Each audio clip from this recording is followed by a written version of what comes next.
All right, so let's take the fundamentals you've learned with the major and minor scales, and we're going to build some chords out of these scales.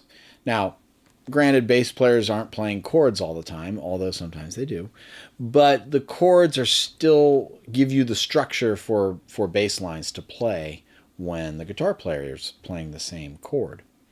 So let's start with a major triad. Now, by triad, I mean three notes. Tri meaning three. A triad is one step beyond an interval. An interval is two notes. A triad is three notes. And they're made up from the scales. So let's start with a major scale, C major scale.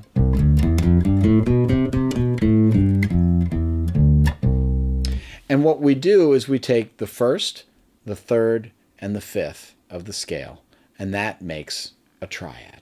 So in this case, because it's a major scale, what we're going to play here is a major triad. And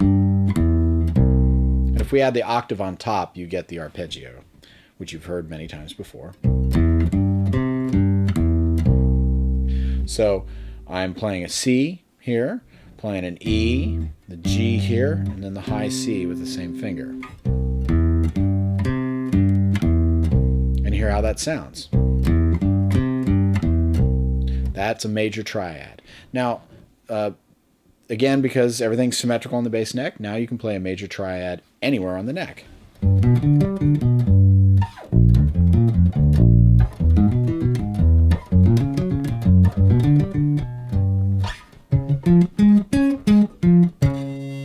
It's going to be the same note pattern.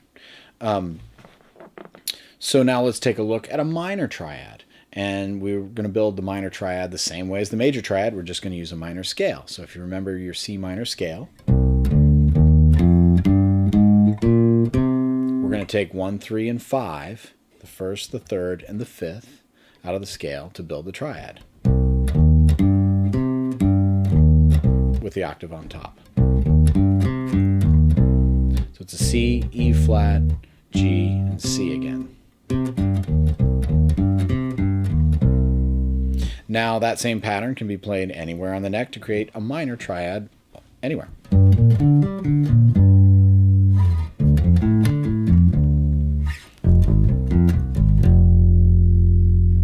And, you know, where a guitar player might play all of those notes together at once, a bass player can play a bass line that incorporates the notes of the triad.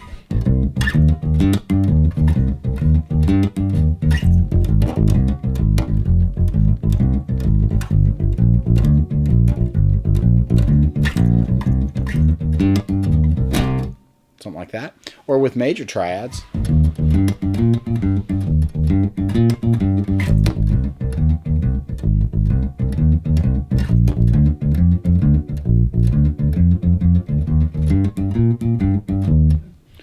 there you go. So the purpose of learning all these intervals and scales and now triads is to build good bass lines using the fundamentals of the chords that the guitar player or piano player or other musicians are using in the band.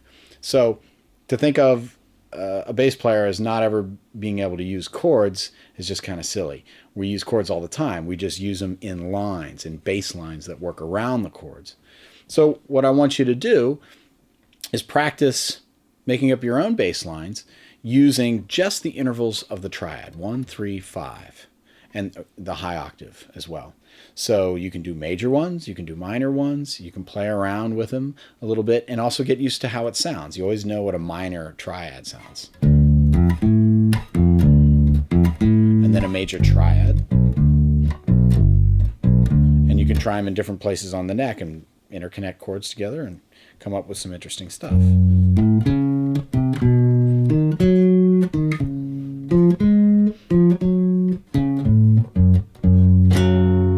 So those are major and minor triads. They are going to be the fundamental building blocks for so many chords that are used in music. There are also a couple of other triads, the diminished and augmented triads that are a little bit different, have a little bit different sound.